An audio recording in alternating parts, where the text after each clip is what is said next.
I am super excited today because Sony has announced the Cyber-shot RX100 VI.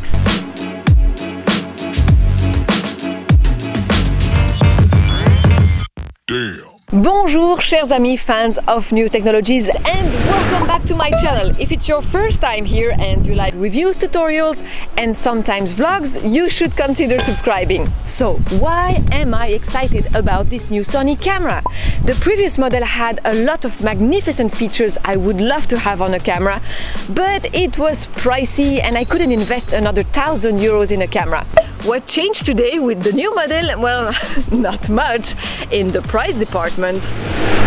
But let me tell you more about the Sony RX100 VI. It has an incredible 24 to 200 mm equivalent optical zoom lens and practically the same form factor as every other model in the compact series. It still has, of course, all the marvelous features the previous models has, which means UHD 4K video, super slow motion recording, speedy autofocus that can lock on in just 0.03 seconds. And a refined set of controls, though now there's quite a bit more that makes this a true next generation release. Its sensor also has focal plane phase detection, autofocus points for faster, more precise focusing. The RX100 VI is able to lock onto subjects quickly in just, I know I'm gonna repeat myself, but I'm impressed, 0.03 seconds. And it can use autofocus tracking when shooting at 24 frames per second.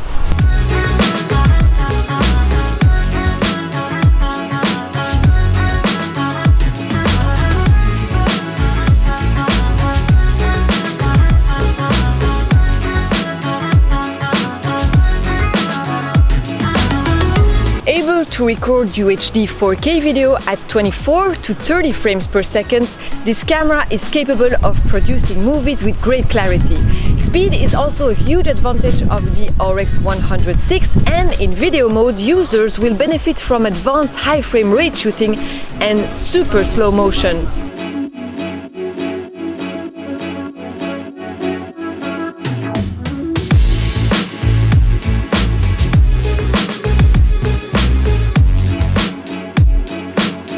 In Full HD, for example, videographers will have access to a standard 120 frames per second setting that will enable outstanding slow motion.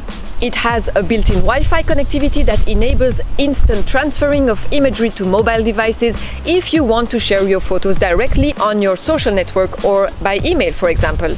It also supports NFC, which means near-field communication, which allows for one-touch connection between the camera and compatible mobile devices with no complex setup required. Now, I'm not going to talk about all the features because I don't have it yet, but I can tell you what I'm afraid of. There is still a maximum 5 minutes time recording in 4K. It looks like shooting in 4K still involves a lot of process for this tiny camera, and the operation builds up a lot of heat. The camera is so small that there is really no easy way to dissipate the heat. So it sounds like overheating is still a problem on this new camera. Ouais, c'est embêtant. There is still no microphone input on the camera, bummer, so for vloggers it won't be the ideal camera. So those two important things are now making me doubt whether I want to sacrifice more than 1,000 euros on this camera or not. But the other options are quite tempting. And I almost forgot, when will this camera be available for purchase? Well, the pre-order has started on June the 7th and the Sony RX100 VI is scheduled to go on sale in early July with a retail price of $1,200. This is the priciest amongst RX100 series model to date, as the RX100 VI debuted with $1,000 price tag. C'est super cher. So tell me, at that price and with all the pros and cons, will you buy this camera? I am very tempted to buy it, but I'm waiting for my monetization to be switched on. Who knows, by the end of this year I might get a 70-cent check? L'espoir fait vivre, as we say it in French, and every penny counts at this point. I had a great moment chatting with you. If you haven't done it already, smash the thumbs up button just en dessous, just down below, and subscribe to my channel. Have a lovely week, take good care of yourself, and I will see you next Monday. Salut!